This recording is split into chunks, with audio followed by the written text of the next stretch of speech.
labos, ¿no? Próstata, la anatomía por imágenes, tanto en ecografía, resonancia, la semiología radiológica, procesos inflamatorios de la próstata, prostatitis aguda y crónica, neoplasias benignas y malignas e hiperplasia benigna, adenomas, cáncer de próstata, ¿no? Y en mama está la anatomía por imágenes, técnicas de estudio de la glándula mamaria, mamografía, ecografía, resonancia, indicaciones, semiología general, el sistema de categorización BI-RADS, ¿no? Las técnicas e indicaciones, la resonancia también y sus indicaciones, ¿no? Entonces siempre empezamos las revisiones con recordando la anatomía, que ya hemos llevado un curso de anatomía. Para nosotros los radiólogos pues es la anatomía básica, debido a que tenemos que llevarlo pues al conocimiento de la imagenología, al reconocimiento de la anatomía, pero una anatomía radiológica, ¿no? Que es una anatomía básica en realidad, ¿no? Identificar pues la localización, las medidas normales del órgano, ¿no? Eso es lo más importante para nosotros. Entonces, si vamos a hablar de próstata, entonces diremos pues que es una glándula masculina, ¿no es cierto? Se encuentra situada adyacente a la vejiga, ocupa el piso pélvico masculino, su peso pues va de 20 a 25 gramos, con un tamaño promedio para una persona adulta, que es de 40 milímetros, una longitud transverso 40 milímetros y un anteroposterior de 28 milímetros. Entonces es un órgano glandular, fibromuscular, situado en la excavación de la pelvis, tiene forma de cono con una base superior, ¿no? Y está aplanado de delante hacia atrás. Y color pues es gris anatómicamente, pues no, en anatomía patológica se va a identificar como un gris. El peso aproximado va de 20 a 25 gramos, tamaño aproximado, lo que ya habíamos mencionado. Tiene sus puntos de fijación anatómicos, por delante ligamentos puboprostáticos, por debajo diafragma urogenital, y está constituido por 5 lóbulos en el embrión y en el adulto 4 lóbulos, ¿no? 2 laterales, 1 mediano y 1 posterior, ¿no? Entonces, hay relaciones anatómicas en la próstata, pero de todo esto lo más importante que hay que identificar es que hay una zona periférica, una zona central y una zona de transición. La zona periférica es la que ocupa, tiene un 70% de extensión, es la de mayor extensión, la zona central un 25% y la zona de transición un 5%, ¿no? Entonces, ¿por qué es importante para nosotros identificar esas zonas? Debido a que ya las investigaciones demuestran que la patología de la zona central es patología mayormente benigna y la patología de la zona periférica es patología mayormente maligna, ¿no? Entonces, por eso es muy, muy importante la identificación de las zonas, ¿no? Anatómicamente, y cuando nosotros lo estudiamos por imágenes. Entonces, en la zona central, pues sabemos que está la uretra prostática, las glándulas prostáticas principales, ¿no? La glándula mucosas, conducto eyaculador, la utrícula masculina, ¿no? Entonces, más se refiere a esa zona central donde si encontramos alguna lesión en ecografía o en resonancia, pues orienta hacia patología benigna. Pero en cambio la zona periférica, que habíamos dicho que es el 70% de la glándula, entonces ahí sí hay que tener más cuidado para la evaluación en imágenes, ¿no? Nosotros buscamos mayormente esta zona periférica. Entonces, el primer método que se solicita para evaluación prostática, pues es la ecografía, ¿no? Ecografía, pues ustedes saben que utiliza ondas mecánicas, ondas sonoras, que van con una frecuencia, pues, de 2 hasta 20 MHz, ¿no? No es percibida por el oído humano, por eso se llama ultrasonido. Y se menciona que estas ondas son de la misma clase que las que utilizan los murciélagos para orientarse a la oscuridad, ¿no? Bueno, en cuanto a la técnica ecográfica, pues el abordaje puede ser por vía abdominal, transperineal, enduretral y transrectal. El abordaje transrectal es el más, es el más idóneo, ¿no? El que debería ser indicado para la evaluación ecográfica. pero hay bastante resistencia en los pacientes para la realización de este abordaje. Por lo tanto, el más utilizado es el abordaje transabdominal, ¿no? Paciente con vejiga llena, para hacerlo por esta vía, necesita que tenga la vejiga llena, que el paciente ha tomado líquido, que nos comunique cuando ya tiene ganas de orinar, para recién realizar el examen, ¿no? Entonces, estamos viendo acá la utilización de un transductor. Usamos transductores convexos, con frecuencias, pues aquí bajas, frecuencias de 2 hasta 5 MHz, ¿no? Frecuencias bajas permiten amplitudes altas y por lo tanto ahí esas ondas van a traspasar, ¿no?, la vejiga, que va a servir de una ventana acústica adecuada para permitir la evaluación de la próstata. La desventaja de esta vía de abordaje es que no nos va a permitir una adecuada evaluación de la próstata. O sea, no vamos a ver la totalidad de la zona periférica, ¿no? Porque puede verse enmascarada también por a veces el refuerzo acústico de la misma vejiga, o por los intestinos que estén llenos de gases alrededor, o por la ampolla rectal que también esté ocupada. Entonces nos pueden dar a veces falsas imágenes o a veces nos pueden enmascarar lesiones, ¿no? Entonces en realidad es la más utilizada, pero es la que da menor sensibilidad y menor especificidad, ¿no?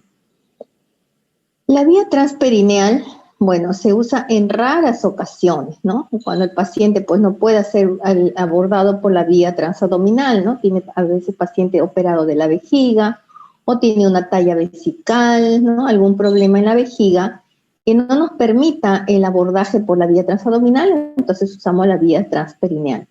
Pero tiene muchas limitaciones debido a que también hay estructuras óseas propias de la pelvis y no nos permite el pasaje adecuado de las ondas del ultrasonido, ¿no? No las recomendamos en realidad esta vía transperineal. La vía endouretral, bueno, es de abordaje también a través de la uretra, ¿no?, con unas sondas especiales. Generalmente es utilizada pues por los mismos urólogos para poder realizar pues la visualización específica de alguna zona, y también sirve para ayuda de tomar muestras directas, ¿no?, biopsias. En realidad esta también es poco utilizada, ¿no? O sea, en realidad pues en nuestro medio no tenemos estas sondas, ¿no?, para abordaje endouretral. Más se hacen pues cuando en radiología intervencionista o en centros urológicos especializados. La vía transrectal requiere que se tenga transductores especiales endocavitarios, ¿no? Generalmente se utilizan los mismos transductores para la vía transvaginal, ¿no?, que son transductores largos, a veces gruesos, y causa mucha incomodidad al paciente. Entonces lo ideal es que sean pues sondas más pequeñas, ¿no? Algunos son casi del tamaño de un dedo, con un grosor de un dedo, muy pequeñitos, y entonces eso pues permitiría que el paciente pues no tenga tanta incomodidad, ¿no? Y aparte hay que lubricar y colocar bastante gel también para evitar pues lesiones o dolor en el paciente, ¿no?, molestias.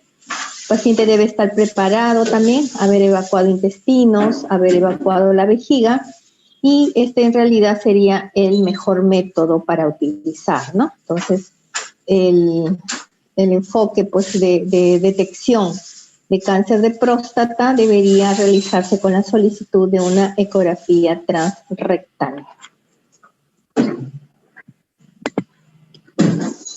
Bueno, esta es la imagen, ¿no?, de una próstata con abordaje transrectal, donde identificamos a la glándula, ¿no?, prostática, que tiene características pues casi de tener hipoecogenicidad homogénea, ¿no?, con una zona central, y todo esto sería la zona periférica, ¿no? Aquí se puede delimitar adecuadamente, ¿no?, las diferencias en cuanto a la ecogenicidad de ambas zonas, ¿no? Este sería en un corte pues transversal, y esto en un corte longitudinal, donde también se identifica pues a la uretra, ¿no? La uretra sería esta imagen casi anecoica, que está en el centro, una línea central anecoica. Miren, también a través de la vía transrectal, también tenemos que identificar a las vesículas seminales, ¿no? Estas que se identifican acá, es el signo del bigote del mexicano, ¿no? Entonces, es fácil de identificar, hay que evaluarlas. Hacia la parte superior estaría la próstata, y estas son las vesículas seminales, ¿no? Acá también tenemos próstata en su totalidad, ¿no? Donde estamos identificando pues que a veces en la próstata también se asocian algunas calcificaciones parauretrales, ¿no? De la uretra, esta pequeña imagen anecoica central, y rodeando la uretra a veces encontramos algunas calcificaciones. También tenemos a veces en la próstata, son consideradas como variantes, ¿no? Pequeñas dilataciones quísticas en el parénquima de la próstata, ¿no? Estas serían las vesículas seminales, los vasos deferentes y la uretra también membranosa, ¿no? Esa sería entonces la zona periférica. Aquí estamos en un corte longitudinal, ¿no? En este corte también longitudinal para identificación de vesículas seminales, ¿no? Y también vasos deferentes. Entonces, en lo que respecta a la patología prostática, la próstata entonces es susceptible de diversos procesos, ¿no? Que pueden ser inflamatorios y pueden ser procesos neoplásicos benignos o también procesos neoplásicos malignos. En los procesos inflamatorios infecciosos está la prostatitis aguda, prostatitis crónica, abscesos prostáticos, y en los neoplásicos benignos, la hipertrofia benigna de próstata, quiste prostático. En los tumores malignos, el adenocarcinoma de próstata, carcinoma papilar, sarcomas o linfomas, ¿no? En realidad, bueno, hay signos radiológicos, ecográficos que nos orientan pues a tal patología, ¿no? Pero el objetivo de la ecografía en realidad pues es determinar el volumen, porque es importante decir el volumen, las características, y el objetivo es la búsqueda de nódulos. Si son en la periferia, entonces la sospecha de un cáncer de próstata, ¿no? Entonces, después que ya tenemos una sospecha de una neoplasia maligna de próstata, pues el procedimiento es la biopsia, ¿no? Ya. ¿En qué signos encontramos en una prostatitis aguda? Entonces, aquí estamos haciendo los dos abordajes. Este es el abordaje transabdominal y este es el abordaje transrectal. En el transabdominal tenemos que identificar a la vejiga. La vejiga está llena, ¿no? Está con orina, y a través de la vejiga llena, entonces hacemos el abordaje. Esta es la próstata, ¿no? En corte transversal, transductor transversal, y este es un corte transductor en longitudinal. Entonces identificamos, a veces es difícil, miren, por esta vía de abordaje, pues decir, no hay nódulos, porque podrían haber, ¿no? No identificamos en su totalidad los márgenes debido pues a este refuerzo acústico que nos condiciona la vejiga, y también sombras que nos pueden dar las asas intestinales con gases o con heces, ¿no? Entonces eso es un poco la limitación de la evaluación de la próstata por esta vía de abordaje. En cambio, el vía de abordaje transrectal, ¿no? La identificación pues, de características de próstata son mucho mejores, más amplias. Va a permitir identificar mucho mejor las lesiones focales, nodulares, las calcificaciones, ¿no? Entonces, una prostatitis aguda se identifica porque la glándula ha aumentado de tamaño. Es grande, el volumen pues, pasa a los 25 centímetros cúbicos. Hay asimetría de los lóbulos, ¿no? En la zona focalizada, donde está el compromiso inflamatorio, pues lo vamos a ver de mayor tamaño. Hay incremento del diámetro de los plexos venosos periprostáticos. Hay nódulos, también se puede haber la presencia de nódulos hiperecogénicos. Hay también algunas calcificaciones intraprostáticas que estarían relacionadas a litiasis intraprostática, ¿no? Y algunos halos hipoecogénicos, periuretrales o calcificaciones entre la zona transicional y la cápsula. Entonces, aquí tenemos, a diferencia de la prostatitis aguda, que la glándula era grande y heterogénea, La prostatitis crónica es diferente, es más pequeña más bien, más heterogénea y presenta muchas más calcificaciones, ¿no? Calcificaciones sobre todo en los conductos eyaculadores. Hay engrosamiento o irregularidad de la cápsula, hay irregularidad en la glándula periuretral, dilatación de las venas periprostáticas y las vesículas seminales están distendidas. En lo que respecta a los procesos tumorales, los tumores benignos, ¿no? Se caracterizan, bueno, por la hipertrofia benigna de próstata, quiste prostático. En los tumores malignos, adenocarcinoma de próstata, carcinoma papilar, sarcoma o linfoma. Entonces, aquí tenemos el esquema de una próstata. Entonces, tumores benignos, ¿dónde los vamos a identificar? En la zona central, ¿verdad? Entonces, ahí tenemos a la hipertrofia benigna de la próstata, ¿no? También la hiperplasia le llaman algunos. Hiperplasia benigna de próstata es una de las enfermedades más comunes que afectan a los varones de más de 60 años, presentando sintomatología aproximadamente un 40% de ellos, y en la mitad de ellos hay alteraciones de la calidad de vida, aunque rara vez la ponen en peligro, dice, ¿no? Siendo las consecuencias serias como retención de orina e insuficiencia renal. O sea, el paciente lo que va a manifestar pues son síntomas urinarios, ¿no? Un paciente que está con molestias manifiesta pues mayor frecuencia al orinar, disminución del chorro urinario, a veces hay molestias como dolor, ¿no? Entonces la incidencia pues varía de acuerdo a la edad. Varones de 40 años, el 20% de ellos tiene hipertrofia benigna de próstata, varones de 60 años el 70%, y en los varones de 80 años el 90% ya presenta la hipertrofia benigna de próstata. La etiología es desconocida, el componente hormonal, y los pueden pesar entre 60 hasta 200 gramos, ¿no? O sea, hay grados también de hipertrofias, ¿no? De acuerdo al volumen de la próstata también se va dando graduaciones. Entonces, es una enfermedad progresiva. El flujo urinario va descendiendo alrededor de 0.2 mililitros por año y el volumen prostático va aumentando 1 a 2 centímetros cúbicos por año, ¿no? Bueno, el diagnóstico para la hipertrofia benigna de próstata lo más importante es la historia clínica y el PSA, ¿no? También está el tacto rectal. Entonces, las evaluaciones más importantes para patología prostática, entonces está en la historia clínica, el PSA, que es el antígeno prostático específico, y el tacto rectal realizado al paciente, ¿no? Entonces, ahí ya tenemos el diagnóstico en un gran porcentaje. Entonces, la ecografía ayudaría, pero solamente para determinar, precisar el volumen de próstata, y si le hacemos el abordaje transabdominal, bueno, limitación para descartarle o no la presencia de nódulos asociados, ¿no? Lo ideal es que se solicite una ecografía transrectal. Entonces, esta es una hipertrofia benigna de próstata típica, ¿no? El crecimiento difuso de la glándula. Identificamos la zona central y una zona periférica, ¿no? Entonces, estamos viendo el aumento difuso de la glándula.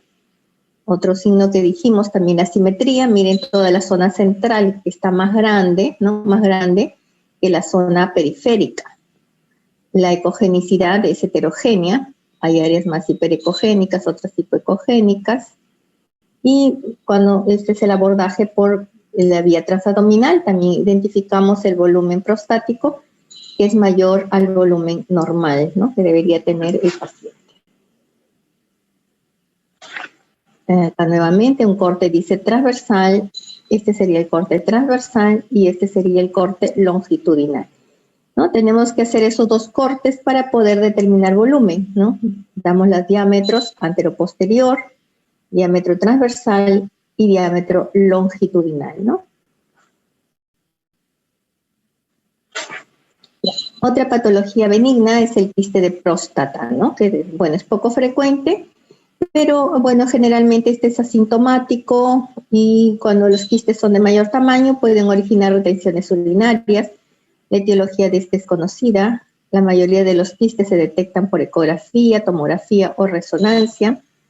En ecografía no deben aparecer ecos internos, las paredes están bien delimitadas y existe una buena transmisión acústica, ¿no? Entonces aquí tenemos todo esto es la próstata y identificamos, miren, en la zona central, esta imagen, ¿no?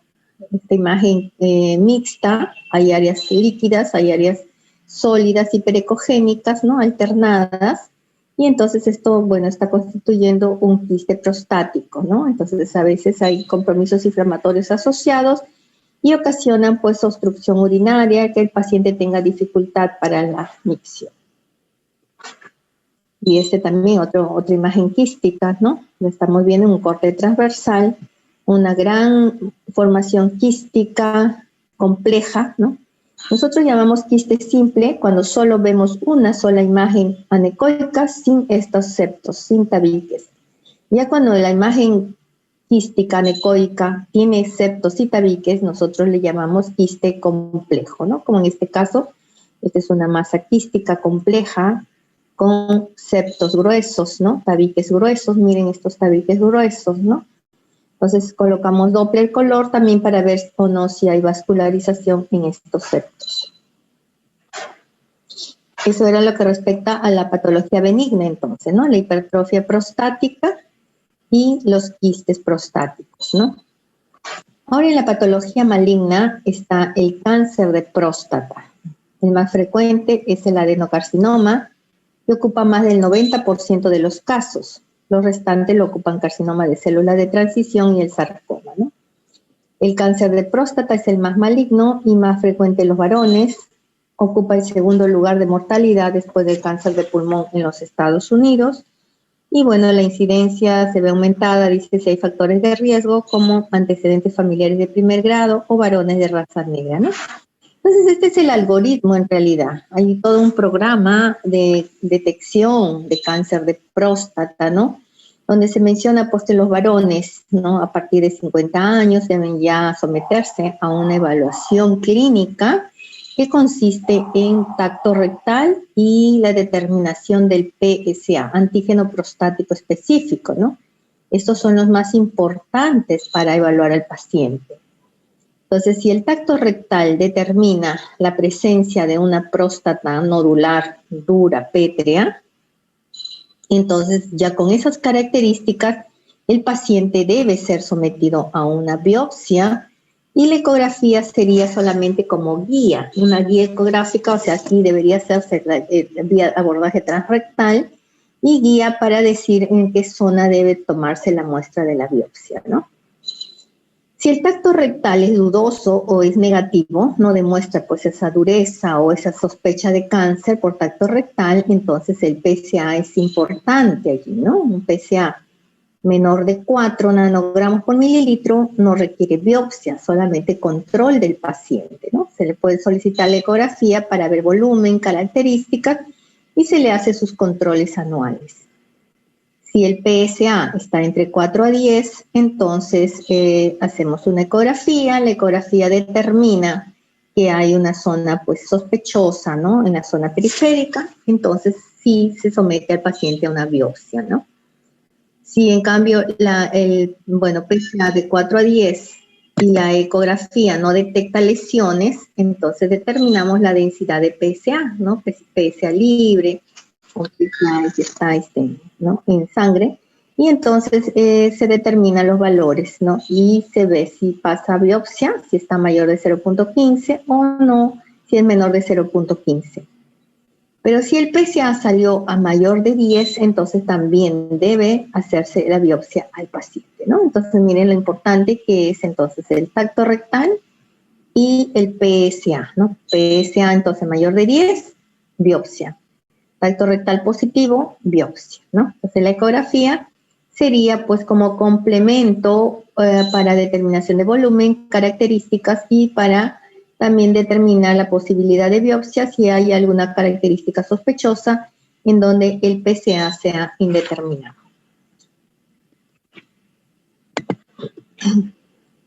Bueno, esto es lo que respecta pues al aspecto ecográfico y la morfología tumoral, ¿no? Entonces decimos en ecografía las lesiones más hipoecogénicas son las más sospechosas nosotros de malignidad. Entonces, por eso buscamos las características en cuanto a la hipoecogenicidad, ¿no? Entonces, tenemos acá la histología del tumor, dice infiltrativo con ligera hipoecogenicidad, infiltrativo y nodular se ve moderadamente hipocogénico y nodular pues más hipoecogénico, ¿no? Entonces, por eso es importante buscar las zonas más hipoecogénicas en la periferia de la glándula. Aquí está nuevamente la imagen, entonces zona central, hipertrofia prostática benigna. Zona periférica, cáncer, ¿no? Nódulo hipoecogénico. En la periferia, sospechoso de cáncer hasta que se demuestre lo contrario. O sea, tiene que pasar a biopsia. Entonces, el hallazgo ecográfico que permite con mayor frecuencia identificar un cáncer de próstata es la lesión focal hipoecogénica en la zona periférica, ¿no? Entonces, esto es muy importante.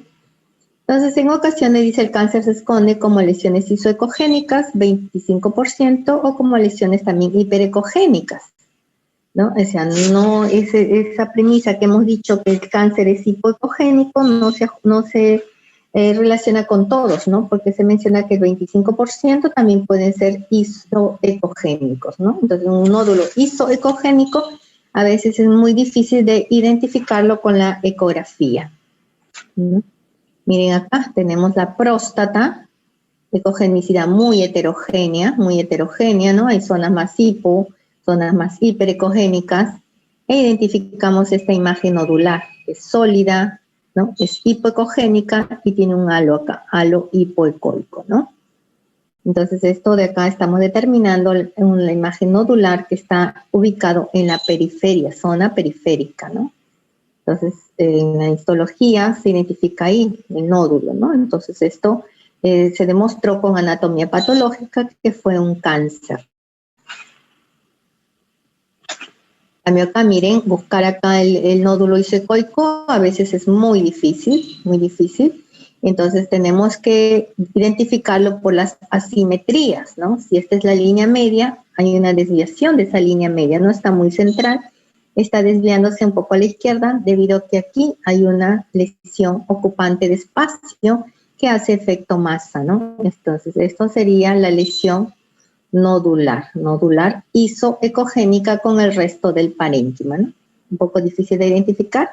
La anatomía patológica demostró que esto fue un cáncer de próstata, ¿no? También puede presentarse como focos hiperecogénicos también, ¿no? Que podemos confundirlos con calcificaciones. Entonces, las calcificaciones generalmente van pues periuretrales, pero si vemos en la periferia zonas hiperecogénicas, entonces hay que sospechar que también ahí hay un nódulo con focos hiperecoicos, ¿no? Se ha perdido, dice la definición de la anatomía zonal, o sea, acá difícil decir zona central, zona periférica, ¿no? Ambas zonas están con estos focos hiperecogénicos. También el tacto rectal demostró que esta zona era dura, sospechosa, pasó a biopsia y se demostró que fue un cáncer de próstata. Miren este otro, ¿no? O sea, es difuso, toda la glándula está muy heterogénea. Hay zonas muy hiperecogénicas de márgenes irregulares.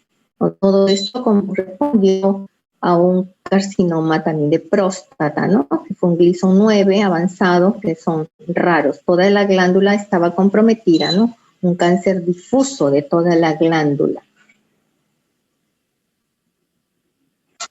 Bueno, también se puede presentar la hiperplasia prostática asociado a un cáncer, a un tumor. Miren. Entonces, la zona central está crecida, grande, y adyacente a la zona central hay un área focal nodular sólida hipoecogénica en la periferia, ¿no? Entonces, también están las dos patologías. Entonces, una hiperplasia prostática benigna asociado también a un nódulo en la periferia, ¿no? Zona periférica también que correspondió a un carcinoma de próstata. ¿Cómo nos ayuda la tomografía computarizada? Bueno, se utiliza para clasificar el cáncer solo cuando se sospecha extensión a ganglios linfáticos. No suele usarse si el PSA es mayor de 20 y la calificación de riesgo mayor de 7, ¿no? Entonces, aquí solicitamos la tomografía, entonces ya cuando el paciente tiene el diagnóstico de cáncer, ya con biopsia, ¿no? Y después ya que nos llega con ese diagnóstico, entonces el médico sí le solicita la tomografía para ver extensión de la enfermedad pues hacia la vejiga o hacia la ampolla rectal o hacia las estructuras adyacentes, ¿no? Entonces eso sí justifica una tomografía computarizada. La precisión de este método es del 83 al 92%, una sensibilidad de 50-75% y una especificidad de 86 a 100%, ¿no? Aquí son frecuentes falsos positivos y falsos negativos también, ¿no? Entonces hay que tener bastante cuidado en eso. Entonces, la tomografía la utilizamos para estudiar la extensión tumoral. O sea, cuando el paciente ya tiene cáncer, la ecografía va a ayudar para ver si hay infiltración o extensión del cáncer hacia las estructuras adyacentes. ¿Y cómo ayuda la resonancia? La resonancia entonces también ayuda mucho en el estadiaje de cáncer, ¿no? Con mayor utilidad que una ecografía transrectal. Entonces, cuando el paciente, bueno, tiene contraindicaciones para una tomografía, no queremos irradiarlo o el contraste yodado, entonces la resonancia es un buen método. También hay resonancia magnética endorrectal. Es una antena, ¿no? De forma como del transductor endocavitario que se coloca a nivel de la ampolla rectal y también emite ahí las ondas, ¿no? Crea el campo magnético para mejor evaluación prostático, ¿no? También nos ayuda a definir la extensión tumoral para ver la infiltración, ¿no? Con los órganos adyacentes, evaluar el compromiso también de ganglios linfáticos, ¿no? O de alguna otra estructura adyacente que pueda estar comprometido por el cáncer de próstata. Bueno, entonces el tacto rectal es el examen más importante para la evaluación de la próstata. Bueno, hasta acá alguna pregunta.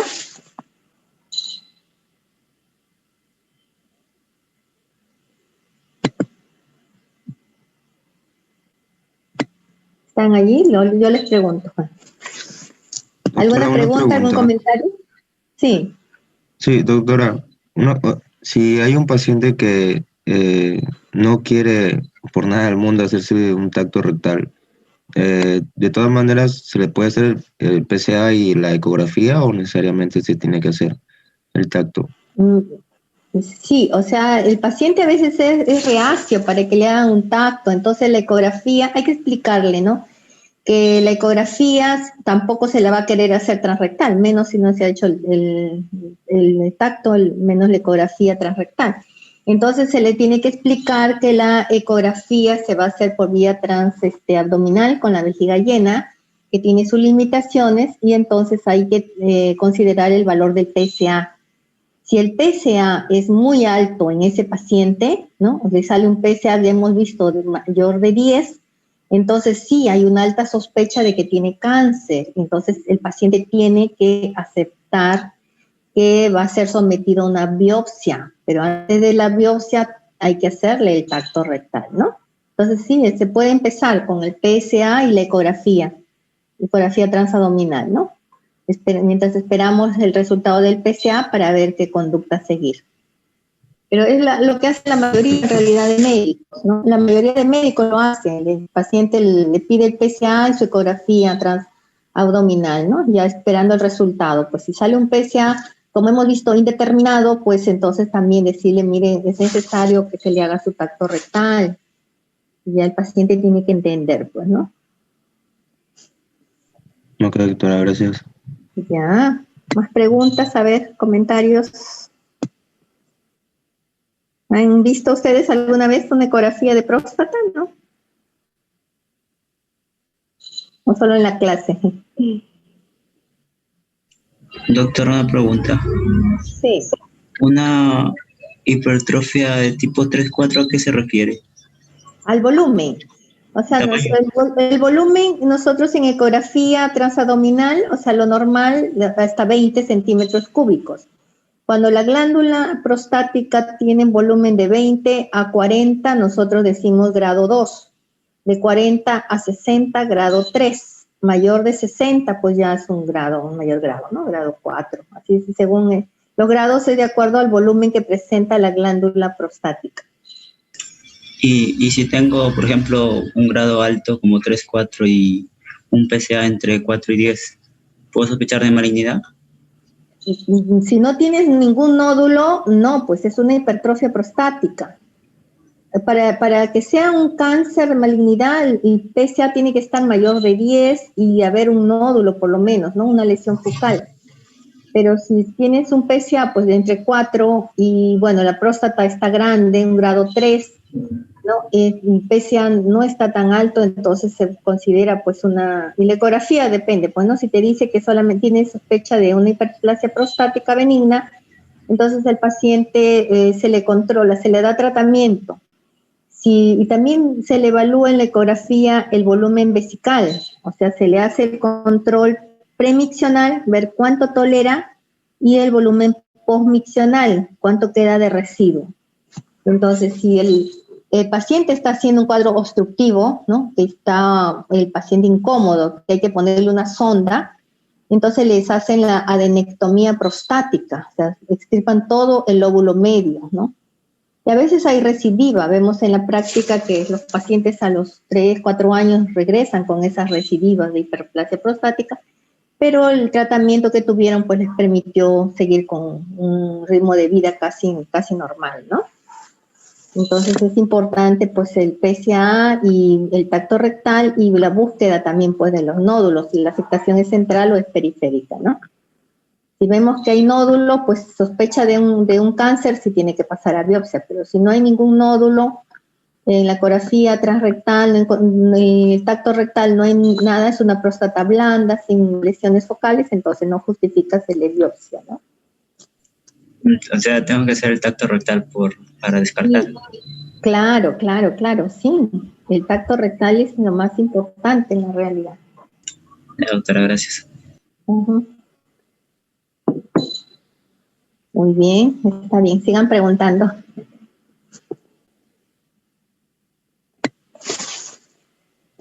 Bueno, entonces ahora pasamos a mama.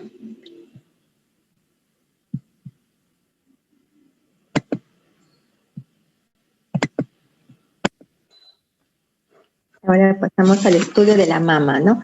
Bueno, en realidad mama también es muy importante, está dentro de el cáncer de mama, pues de los 5 cánceres que cubre el plan Esperanza, que cubre los planes oncológicos, ¿no? Debido a la alta prevalencia que tenemos de cáncer de mama, y se está detectando pues hasta en edades más jóvenes. Anteriormente pues era la enfermedad de mujeres posmenopáusicas, ahora también estamos viendo en mujeres jóvenes, ¿no? Y acá sí el diagnóstico por imágenes ayuda mucho para la detección precoz con la mamografía. La mamografía se considera el método de screening, ¿no? Para la detección precoz del cáncer de mama.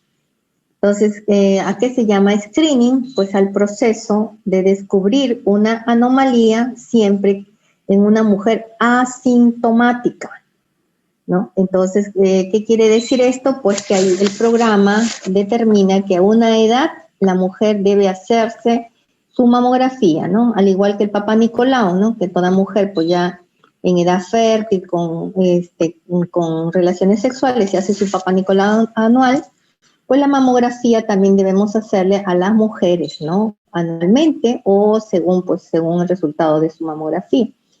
Entonces, anteriormente el programa decía que a partir de 40 años toda mujer debería hacerse su mamografía. Actualmente el programa dice a partir de los 50 años, ¿no? ¿Por qué? Debido a que a los 40 años todavía la mama es muy densa y esa densidad no permite que se evalúe adecuadamente con la mamografía, ¿no? La mamografía en esas mujeres jóvenes es como una imagen pues indeterminada, ¿no? Entonces hemos irradiado a la paciente y no damos mucha información. Entonces por eso el programa ahora dice, no, a partir de los 50 años se debería realizar la mamografía. Entonces, eso se llama screening, entonces realizada en mujeres asintomáticas. Pero cuando ya la mujer pues se palpa un nódulo a cualquier edad, ¿no? Sea pues joven o ya mayor de 50, se palpa un nódulo o una masa, entonces ya la mamografía pasa a ser diagnóstica para evaluación de alguna alteración que se pueda detectar en la mamografía. Entonces, la mamografía muchas veces va a requerir estudios complementarios como la ecografía o como la biopsia, ¿no? Entonces, bueno, ustedes saben que la mamografía pues utiliza rayos X y rayos X especiales, ¿verdad? Y el equipo se llama mamógrafo. Bueno, y los signos mamográficos que buscamos son la presencia de nódulos o masas, la presencia de microcalcificaciones, deformidad del parénquima, asimetrías de la glándula o la búsqueda de lesiones espiculadas. Entonces, en los métodos de screening, el más importante para nosotros es la búsqueda de las microcalcificaciones, debido a que ellas solamente las identificamos con la mamografía. En cambio, un nódulo o masa también lo podemos detectar con la ecografía, las deformidades del parénquima, las asimetrías, lesiones espiculadas también con la ecografía. Entonces, el objetivo de la mamografía como screening es la búsqueda de las microcalcificaciones, que es el signo precoz, ¿no?, para un cáncer de mama. Entonces, esto de acá es, bueno, cuando se estudia la mama en mamografía o en ecografía, nosotros evaluamos mama por mama separada. La dividimos en 4 cuadrantes, ¿no? Cada mama, el cuadrante superexterno, cuadrante superinterno, cuadrante inferoexterno y cuadrante inferointerno. Y también la dividimos en radios que siguen la orientación de las agujas del reloj, ¿no? En el cuadrante superointerno está el radio 1, el radio 2, el radio 3. Y en el inferointerno, radio 4, radio 5, radio 6. En el inferoexterno, 7, 8, 9. Y en el superexterno, el 10, el 11 y el 12, ¿no?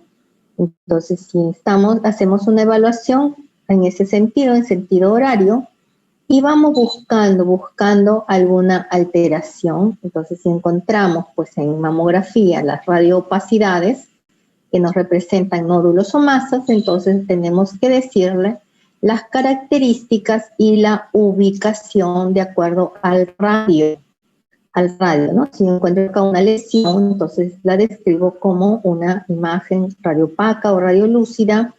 En el radio, acá sería radio 3, y también decir a cuántos centímetros del pezón está la lesión, ¿no? Por ejemplo, 4 o 5 centímetros del pezón, y luego que lo ubico de acuerdo a radio, entonces se describe pues la forma, el tamaño, los márgenes y la densidad.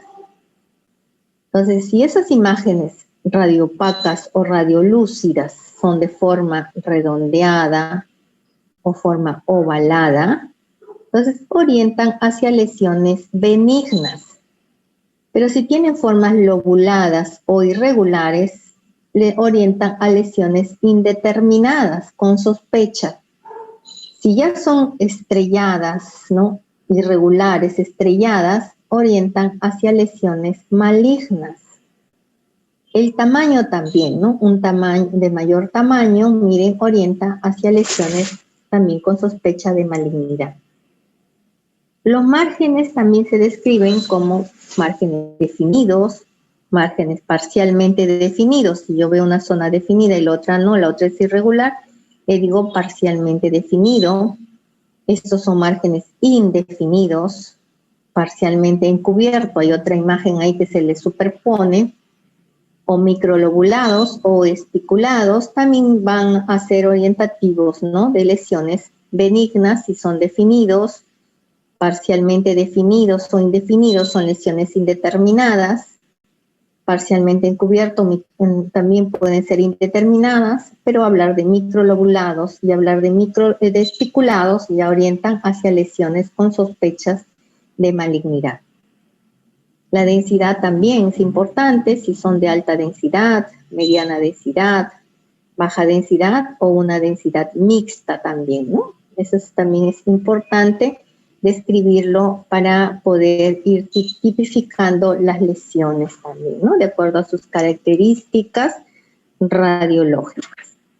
Entonces, ¿por qué es importante esas características? Porque nosotros vamos a ir concluyendo en una categoría VIRAS. Esta es la categoría internacional, ¿no? Se usa en todo el mundo, donde la conclusión mamográfica debe ir con estas conclusiones y estos VIRAS, ¿no? Entonces, decir VIRAS 1 significa decir mama normal. No se le ha encontrado ninguna alteración, ninguna lesión. VIRAS 2, si hay hallazgos benignos, típicamente benignos. Si encontramos una opacidad de bordes definidos, forma ovalada, ¿no? De densidades generalmente altas, entonces decimos hallazgos benignos. Si encontramos algunas características ahí indeterminadas, ¿no? Pero que todas orientan a ser benignas, le llamamos VIRAS 3, hallazgos probablemente benignos. Si hay alguna sospecha de malignidad, son los VIRAS 4, que puede ser 4A, 4B o 4C. 4A, lesiones con baja sospecha, con intermedia sospecha, ¿no es cierto? Y bueno, el C también puede ser acá, el VIRAS 5 es alta sospecha. Entonces ya cuando tenemos pues características de lesiones espiculadas con microcalcificaciones, entonces ya hablamos de VIRAS 5, alta sospecha de malignidad. Y si la paciente ya llega con una biopsia, la biopsia dijo que tenía cáncer y le piden la mamografía, entonces ya pasamos directamente a un VIRAS 6, ¿no? Entonces, cuando le piden la mamografía a una paciente que ya tiene biopsia, ¿no? Cuando, por ejemplo, va a un consultorio, ella se está palpando un nódulo, se va al ginecólogo, el ginecólogo le hace la ecografía, dice, no, acá tienes una masa, te voy a hacer una biopsia, toma la biopsia, le sale el resultado de un cáncer, entonces al ginecólogo le interesa saber cómo está la otra mama, a ver si hay alguna lesión también ahí en otra mama, entonces ya le solicita pues la mamografía, ¿no? La mamografía diagnóstica, pero ya tenemos un VIRAS 6 ya para la mama donde estuvo el cáncer, ¿no? Y la otra mama pues tenemos que evaluarla también y buscar pues si hay microcalcificaciones o si hay lesiones que no han podido ser detectadas con el examen clínico, ¿no? ¿Y cuándo es un estudio insuficiente? Pues cuando la mamografía no es concluyente, por ejemplo, en las mamas muy densas, mamas jóvenes, que se ven totalmente radiopacas, no puede concluirse ninguna información, entonces pasa a un VIRAS 0, que tiene que ser evaluado con ecografía. Entonces, eso está determinado por el Colegio Americano de Radiología, ACR, ¿no? Hay revisiones siempre de estos VIRAS. Entonces, el VIRAS antiguo se quedaba ahí conforme, pero actualmente están ya exigiendo que no haya los 0, VIRAS 0, y que la paciente sea pues evaluada con todos los métodos, ¿no? O sea, si tenemos acá un 0, hay que hacerle la ecografía y con la ecografía concluir ya en un VIRAS 1, 2 o 3. Y también incluye a los hallazgos de la resonancia. O sea, ya el último VIRAS considera que el abordaje del estudio de mama debe ser con los estudios múltiples, debe ser integral ya, ¿no? No conformarnos solamente con la mamografía, sino si la paciente es necesario que se haga la ecografía, se le hace la ecografía, y si no es concluyente la ecografía, pasa una resonancia y recién se le da el VIRAS ahí, ¿no? Entonces eso es lo importante de la última revisión de los VIRAS. Entonces, esta es la imagen de la mamografía, entonces se toma en 2 proyecciones, acá tenemos. Esta es la proyección craneocaudal, ¿no? Que significa que a la paciente se le ha comprimido cada mama, ¿no es cierto? En sentido, pues, desde arriba hacia abajo, y tenemos esta imagen, cráneo caudal de la mama derecha, cráneo caudal de la mama izquierda, Y esta es la proyección oblicua medio lateral. Hay una compresión de afuera hacia adentro, ¿no? Y bueno, tenemos acá la proyección oblicua medio lateral de mama derecha, oblicua medio lateral de mama izquierda, y la identificamos, ¿por qué? Porque se ve muy bien acá los músculos pectorales. Entonces, si regresamos a esta imagen, pues esta imagen estamos viendo que hay poca glándula. La glándula mamaria se representa por estas líneas hiperecogénicas, miren, están simétricas, son homogéneas, no se evalúa, no se evidencia algunas lesiones focales radiopacas, no, aquí no hay nódulos, no hay masas, no hay microcalcificaciones, que son las que también tenemos que buscarlas, ¿no? Ya generalmente estas mamas son de una paciente pues que ya pasa los 50 años, donde ya hay escaso tejido glandular y hay más predominancia del tejido graso, ¿no? Entonces, por eso la mamografía como screening, pues es mejor método a partir de los 50 años de edad, ¿no? A diferencia de estas mamas, que es de una mujer más joven, mire, bastante glándula, bastante radioopacidad, y a veces, entonces, en esta radioopacidad se nos pueden pasar algunas lesiones pequeñas o a veces no podemos identificar adecuadamente a las microcalcificaciones, ¿no? Entonces, bueno, una lesión nosotros la llamamos que es real cuando la vemos en dos proyecciones, ¿no? Yo identifico una lesión acá, por ejemplo, una imagen focal nodular, tengo que verla en la proyección craneocaudal y también en la oblicua medio lateral para recién llamarle nódulo. Si solamente le evalúo en una imagen, por ejemplo, si yo dijera esta lesión acá, veo que tienes el centro radiolúcido, ¿no? Entonces trato de buscarla acá y no la identifico, entonces yo le llamo como una asimetría focal, lesiones asimétricas, ¿no? La veo acá, no la veo acá, ¿no? Entonces eso nosotros lo utilizamos en el lenguaje para describir la imagen en mamografía. Entonces, si encontramos nódulos o masas, entonces es el mismo concepto que estudiamos en tórax, ¿no? Nódulo hasta los 3 centímetros, masa mayor de 3 centímetros, ¿no? Describimos las características, pues, ¿no? Si es ovalada, ¿no? Es ovalada con calcificaciones, a veces tiene componente graso, se ve una zona radiopaca y una zona radiolúcida, tiene forma redondeada, forma ovalada, forma lobulada, ¿no? Si son palpables o no, si tiene bordes, si son microlobulados, ¿no? Parcialmente definidos, irregulares, lo que habíamos visto anteriormente, ¿no? O espiculado.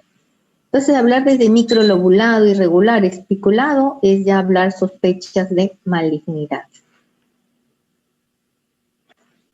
Entonces, bueno, cuando son los bordes bien definidos, entonces decimos que es probablemente benigno. Bordes mal definidos, probablemente maligno.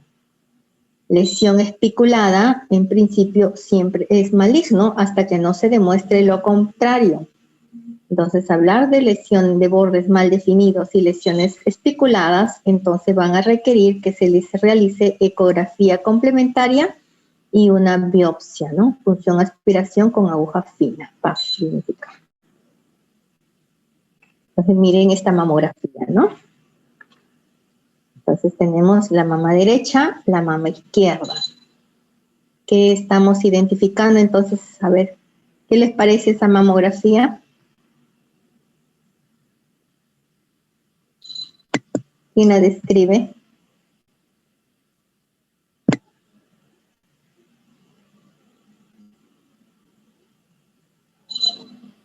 ¿Quién se anima? A ver, ¿quién se anima a describir esa mamografía?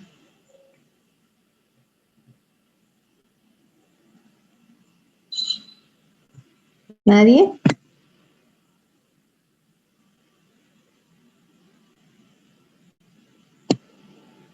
Vamos a pasar lista, creo.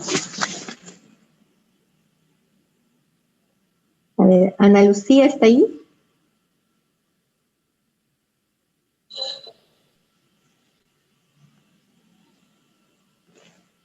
Ana Paula. Presente. Hola, Ana Lucía. A ver, ¿qué te parece esa imagen?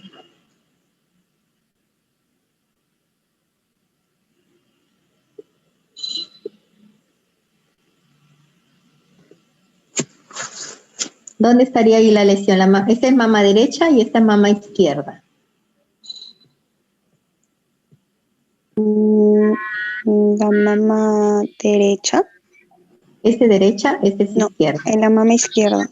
Ya, ¿qué hay en la mama izquierda? En las dos hay algo raro, pero en la izquierda es la que más llama la atención, ¿no es cierto?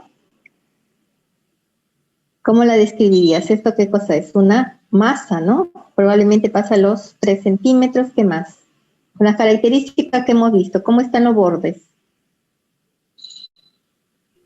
Irregulares. Son irregulares, ¿no es cierto? Parcialmente definidos. Esta zona se define, esta zona no se define. Bordes irregulares, lobulados, y acá hay unas zonas también con espiculaciones, ¿no? De alta densidad. Entonces, esto más orienta hacia lesión benigna o lesión maligna.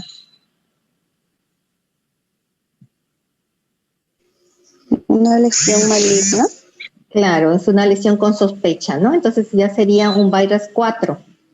Entonces hay que ir tipificando un 4 con bajas características de malignidad, con intermedias o con altas sospechas de malignidad, ¿no? Entonces miramos, si no tiene microcalcificaciones interiores, entonces podemos catalogarlo como un 4A o 4B, ¿no?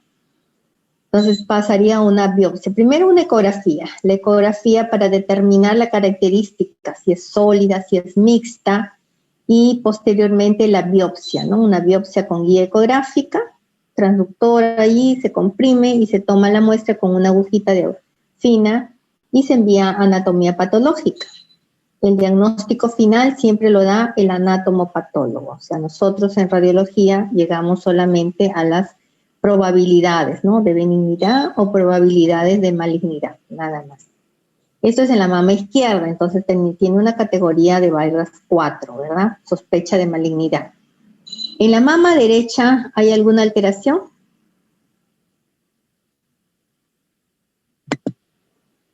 A ver, está... ¿Quién sigue? Ahí está Ana Paula. Te había hablado de Ana Lucía, ¿no? Ana Paula. Doctora, yo soy la que respondí hace rato. Ah, ya, disculpa. Entonces, Ana Lucía no ha respondido, ¿no?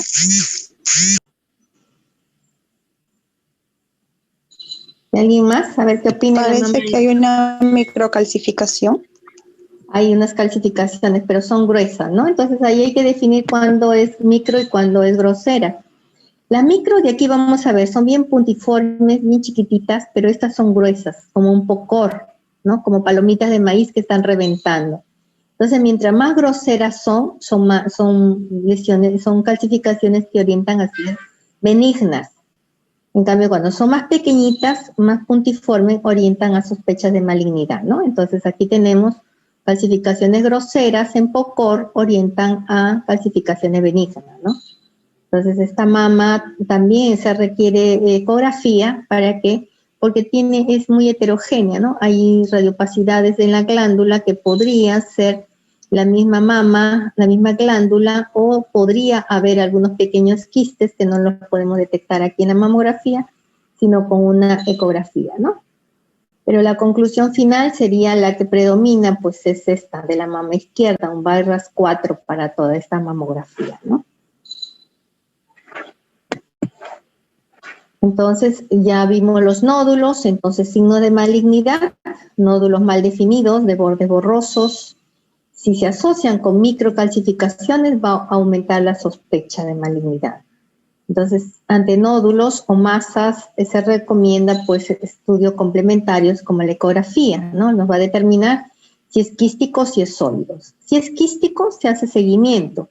Si es sólido, pues vemos las características y recomendamos una punción aspiración de aguja fina o de aguja gruesa. Algunos prefieren la aguja fina, ¿no? Entonces, de acuerdo a la experiencia que tenga, pues el médico que toma la biopsia. Algunos les gusta con aguja gruesa, ¿no? Gruesas son esas agujas de más de 18 Gauss, que llaman ellos, ¿no? Gruesa para tomar una buena muestra histológica, ¿no? En cambio, la aguja fina son agujas muy finitas, como su mismo nombre lo dice, y es para estudios citológicos. O sea, acá tienes que tener un buen citólogo que te lea esas muestras de células. En cambio, acá ya son tejidos más gruesos, ¿no? Entonces ya depende pues de la experiencia del que toma la muestra y del que lee, del anatomopatólogo también que lee la muestra, ¿no?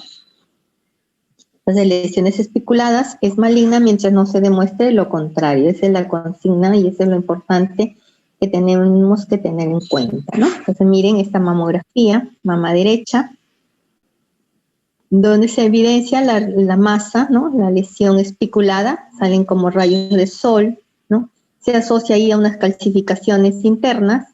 Y miren estas bandas radiopacas que se dirigen hacia el pezón retrayéndolo, ¿no? Todas estas características son de malignidad y ya la categoría acá pasa a ser 5, ¿no? 5, ya con alta sospecha de malignidad. Esta mama va a requerir un estudio ecográfico complementario que nos diga pues de lesión sólida y posteriormente la toma de muestra, ¿no? Para llevarlo a anatomía patológica. Miren esta otra mamografía, ¿no? Se ve pues acá una masa, miren, una masa bien radiopaca, bordes espiculados, ¿no? Asociado a retracciones y a microcalcificaciones también, ¿no? Estos puntitos acá, bien radiopacos pequeñitos, corresponden a microcalcificaciones asociadas a esta radiopacidad. Entonces, esto también es BI-RAS 5. Entonces, bueno, dice, identificar una opacidad o imagen nodular mamográfica, hay que realizar una ecografía de mama para evaluar el nódulo, ¿no? Y la ecografía nos va a decir si es quístico o si es sólido. Entonces, si es quístico, ya les había mencionado, los quísticos pueden ser simples o pueden ser complejos. Un quiste simple se menciona como una imagen anecoica, homogénea, que da refuerzo, paredes finas. Si se le coloca Doppler, es señal Doppler negativo. Entonces, cuando decimos quístico simple, estamos dándole categorías de BI-RAS 2, de benigno, y se le hace solamente controles ecográficos a esa paciente. Si determinamos un quiste complejo, o sea, ya tiene septos, tabiques, entonces estamos dándole una categoría de un BI-RAS 3, probablemente benigno, y requiere seguimientos más cercanos, ¿no?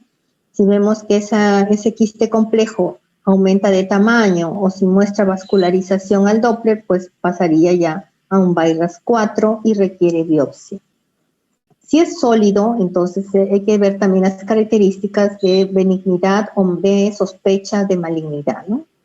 Un sólido benigno en ecografía, pues también requiere seguimiento. El primer control debe hacerse a los 6 meses, después se recomienda el año y de ahí cada 2 años si no hay variaciones, ¿no? En los controles anteriores.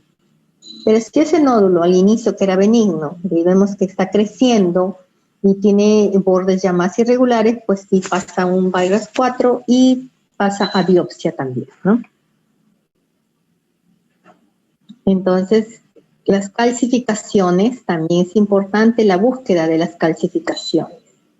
Si las clasificamos como benignas, no requieren ninguna atención. Control mamográfico, la paciente de repente a los 2 años y de ahí, pues si no hay ninguna variación, pues se le va distanciando los controles.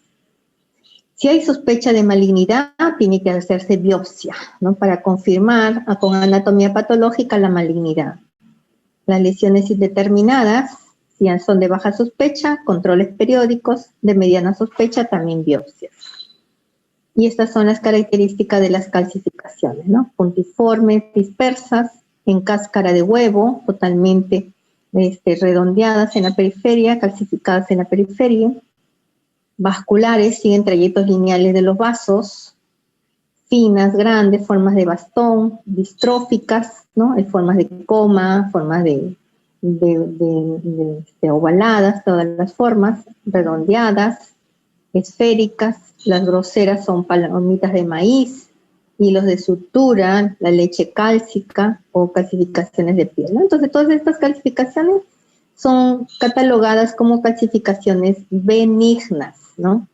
Entonces, cuando encontramos microcalcificaciones, aunque tengan esta forma, el virus que se da es un virus 3, probablemente benigna, para que se sigan controlando y ver si hay alguna variación de estas calcificaciones. Entonces, todas estas son características de benignidad. Entonces, microcalcificaciones redondeadas, puntiformes agrupadas, heterogéneas, amorfas, algodonosas, anguladas, granulares, puntiformes, con proyecciones lineales o lineales, ¿no? También así, como si fuera un lazo. Entonces, son microcalcificaciones con características de benignidad virus 3. En cambio, miren estas microcalcificaciones, ¿no? Microcalcificaciones bien pleomórficas de todas las formas, pero muy chiquititas, bien puntiformes, agrupadas, ¿no? A veces siguen trayectos ductales, y si están asociadas a nódulos o masas, o sea, miramos esta masa espiculada, y dentro de estos puntitos cálcicos, dismórficos, entonces ya pasa automáticamente a ser sospechosas de malignidad, y esto es categoría 5. Entonces, si la encontramos asociadas a masas, categoría 5, virus 5. Si las encontramos solas, agrupadas en esta forma, categoría 4, ¿no? De todas maneras, tienen que ser biopsiadas. O sea, cuando nosotros decimos virus 4 o virus 5, significa que la paciente debe pasar a una biopsia. Y miren esta masa, ¿no? Una masa especulada, bordes muy irregulares, y se asocia a microcalcificaciones, estos puntitos aquí pequeñitos, ¿no? Que se confunden con la radiopacidad propia de la masa. Entonces, esto también es categoría 5, sospechosa de malignidad. Bueno, también buscamos las asimetrías, las distorsiones, ¿no? Las asimetrías, lo que habíamos mencionado. Entonces, que un nódulo o masa debe verse en las dos proyecciones. Si la opacidad solamente la encontramos en una proyección, sea craneocaudal o oblicuo medio lateral, entonces hablamos de asimetrías focales, ¿no? Entonces, como acá, tenemos la mama derecha, la mama izquierda. Entonces, son asimétricas, ¿no? En esta mama izquierda estamos viendo esta opacidad, ¿no? Entonces, con respecto a la mama derecha, la mama izquierda es asimétrica. Entonces, tenemos que ver en las proyecciones, la oblicuo medio lateral, visualizarla en la craneocaudal. Si está en la craneocaudal, y esto entonces la describimos como nódulo o masa por el tamaño. Si solamente la vemos en esta proyección y no en la otra proyección, entonces nosotros decimos como una densidad focal, nada más. Acá tenemos las dos mamas también, craneocaudal, ¿no? Mamas asimétricas.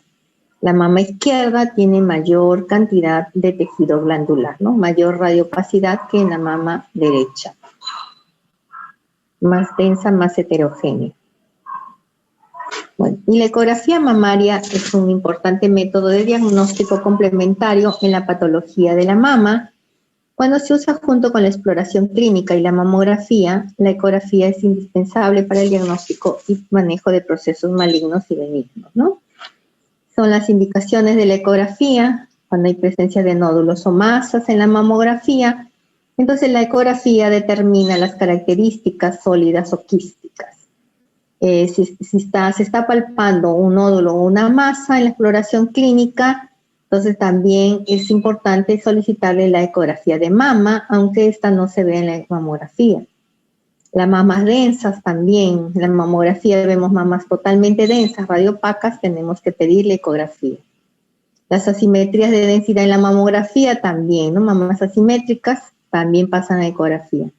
Mujeres jóvenes menores de 35 años, en ellos no se realiza mamografía y entonces se les indica ecografía de mama.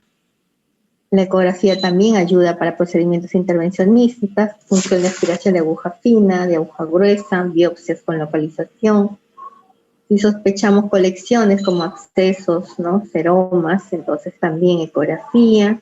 Y para control de lesiones sólidas benignas, ¿no? Si hacemos una evaluación ecográfica a una mujer joven, vemos que tiene características de benignidad, entonces los controles van a ser siempre con ecografía para comparar tamaño y características con el tiempo. Entonces, dice masas palpables o detectadas en mamografía para que nos diga si el nódulo o la masa es quística o sólida. Pacientes jóvenes, ecografía. Las mujeres embarazadas, lactantes o con procesos inflamatorios en la mama, también ecografía. Las prótesis mamarias también deben realizarse con ecografía. Y también como ayuda en procedimientos intervencionistas como aspiraciones de quistes, funciones de aspiración de aguja fina, aguja gruesa o biopsias víricas, ¿no? Las limitaciones de la ecografía de mama: es incapaz para detectar microcalcificaciones, que son un signo muy importante de cáncer de mama precoz. Hasta un 50% de los cánceres no palpables se manifiesta por calcificaciones en mamografía. Y la ecografía, por lo tanto, no es una exploración para screening de mama, ¿no? Entonces eso hay que llevarlo claro. El método de screening de cáncer de mama es la mamografía. La ecografía es complementaria a la mamografía, ¿no? Entonces aquí tenemos la imagen de la mamografía, mama derecha, mama izquierda, donde se visualizaba pues esta imagen radiopaca, ¿no? Un nódulo o masa, dependiendo del tamaño. Vemos las características: bordes irregulares, parcialmente definidos, ¿no? Con algunas lobulaciones.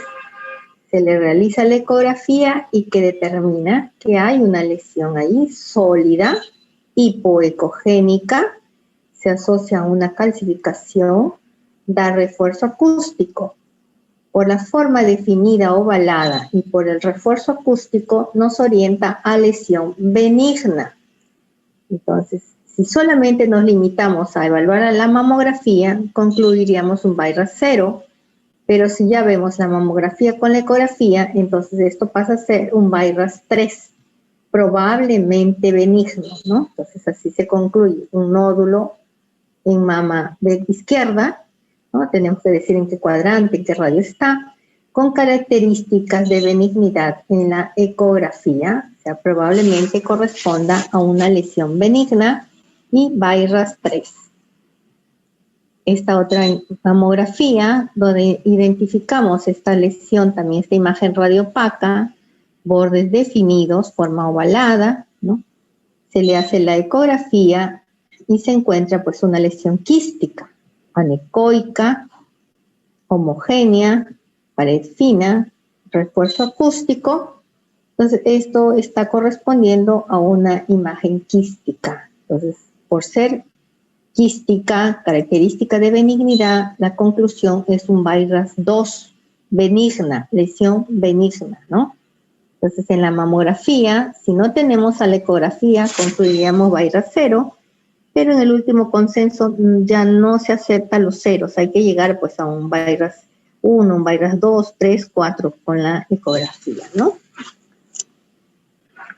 Y bueno, entonces en ecografía el nódulo puede ser un quiste, el quiste puede ser simple, puede ser complicado o puede ser complejo. Entonces un quiste simple, anecoico, homogéneo, pared fina, señal Doppler negativa, da refuerzo acústico, entonces es un quiste simple, requiere controles.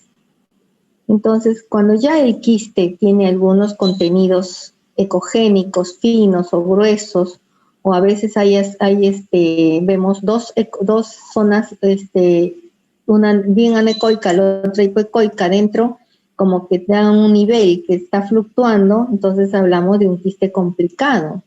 Podría ser entonces un quiste que está infectado, ¿no? O puede tener también asociado a unas áreas de fibrosis, entonces hablamos de quistes complicados y se recomienda pues la aspiración también y el estudio anatomopatológico.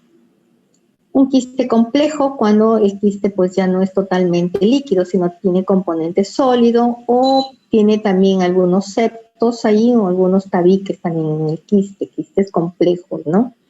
Y pasan sí a hacer pues también a biopsia, ¿no? Les hacen la aspiración para determinar pues las características anatomopatológicas, porque en quistes complejos se menciona que hasta un 20-25% puede estar asociado también a un carcinoma, ¿no? Entonces hay que tener bastante cuidado cuando la ecografía concluya como quistes complejos, ¿no? Entonces, de preferencia en quistes complejos hay que realizarle pues una biopsia. Y los nódulos sólidos también hay que describirlos, si son definidos, ¿no? El eje mayor, si es paralelo a la piel o es perpendicular a la piel, también nos ayuda, ¿no?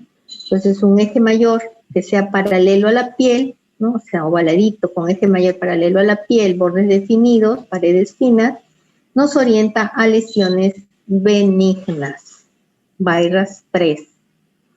Entonces, cuando el nódulo, en cambio, es sólido, es más alto que ancho, o sea, el eje paralelo es menor que la altura, entonces eso, y aparte el nódulo tiene vascularización periférica e interna, nos orienta a sospechas de malignidad, ¿no? Ese es un BI-RAS 4. Pero cuando el nódulo es sólido, bordes espiculados, miren, más alto que ancho, bordes espiculados, ya, y genera sombra acústica, ya orienta pues a más malignidad y ya pasa a ser un BI-RAS 5. Entonces un BI-RAS 4 y un BI-RAS 5 tienen que pasar a biopsia con aguja fina o aguja gruesa y con guía ecográfica. Miren esta ecografía, ¿no? Estamos viendo las características del nódulo: sólido, hipocogénico, forma ovalada, bordes definidos, refuerzo acústico. Entonces concluimos BI-RAS 3, probablemente benigno. Nuevamente la imagen quística, ¿no es cierto? Quiste simple, refuerzo acústico, BI-RAS 2. Y entonces, ¿qué hallazgos orientan al cáncer de mama? Los bordes irregulares, estructura interna heterogénea irregular, que de sombra acústica posterior, ¿no? Y estas son las características. Miren, la mamografía se describió como un nódulo con bordes espiculados, microcalcificaciones. En ecografía se vio, ¿no? Bordes irregulares, aquí se ven las microcalcificaciones, algunas, más alto que ancho, entonces un BI-RAS 5, ¿no? Probablemente maligno.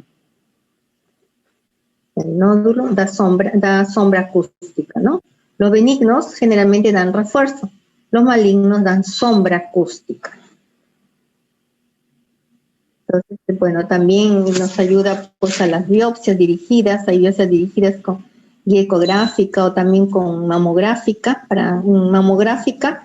para colocaciones de arpón cuando hay microcalcificaciones, ¿no? Son muy chiquititas, agrupaditas, sospecha de malignidad y no vemos nódulo, no vemos masa, entonces se utiliza a la mamografía como guía para señalar dónde están las microcalcificaciones y colocarle un arpón, ¿no? Un arpón es un objeto metálico y entonces la paciente pasa pues a sala para que le tomen la muestra ahí, ¿no? Sacan el arpón y sacan todo ese tejido donde están las microcalcificaciones. También se hace con guía ecográfica, ¿no? Cuando hay nódulos, entonces es con guía ecográfica. Cuando solo hay microcalcificaciones, con guía mamográfica. Cuando hay nódulo, con guía ecográfica para la toma de la muestra. Y bueno, la resonancia magnética tiene también indicaciones, cada vez está siendo más utilizada debido pues a la importancia que tiene para la evaluación pues de los nódulos o de las masas, ¿no? Entonces cuando a una paciente le realizamos la ecografía y la ecografía no es concluyente con algún nódulo, pues se justifica la realización de una resonancia magnética de la mama, ¿no? Con contraste sobre todo, que permita pues evaluar a ese nódulo con sospecha, ¿no? También se indica cuando hay para evaluación de los tumores en tratamientos neoadyuvantes, para la detección precoz de recidivas, ¿no? Recidivas tumorales, pacientes que han sido operadas con cáncer y sale por ahí otro nodulito y no tenemos la certeza si es benigno o maligno, entonces le podemos solicitar una resonancia.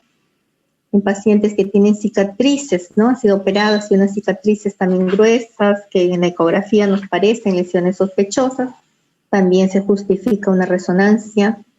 Mujeres con alto riesgo que tienen genes BRCA1, BRCA2, ¿no? Hay cáncer en la familia por parte de la mamá, son jóvenes, no se les va a hacer la mamografía, no la ecografía y también justifica hacerles una resonancia, ¿no? Y pacientes que son portadoras de prótesis también con limitación para evaluación en la ecografía, en la mamografía, entonces pasan a una resonancia magnética. Entonces la resonancia debe hacerse con contraste, va a identificar mejor esos tejidos con sospechas de malignidad, ¿no? Eso va a diferenciarlo de los tejidos cicatriciales con curvas de captación del contraste, ¿no? Por eso debe hacerse una resonancia con contraste, resonancia magnética de mama con contraste. Hasta allí es lo que se ha revisado de mama. Ahora sí, espero sus preguntas.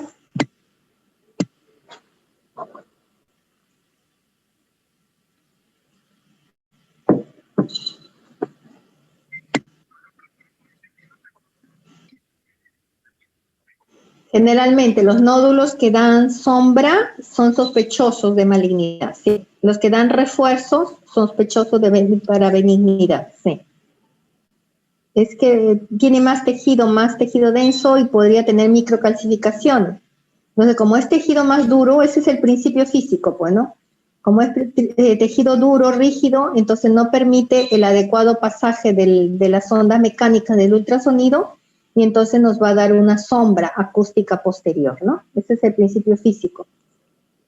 También actualmente se utiliza la elastografía también, ¿no? Que es otro método que usa la ecografía para evaluar rigidez del tejido. Entonces, si un tejido es más rígido, entonces nos va a dar los valores de compresibilidad altos, ¿no? No se deforma, no se comprime, son rígidos, entonces ahí son los indicadores de elastografía con valores altos. También eso ayuda, ¿no?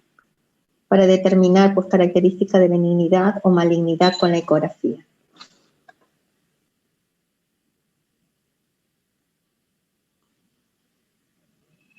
¿Alguna otra pregunta?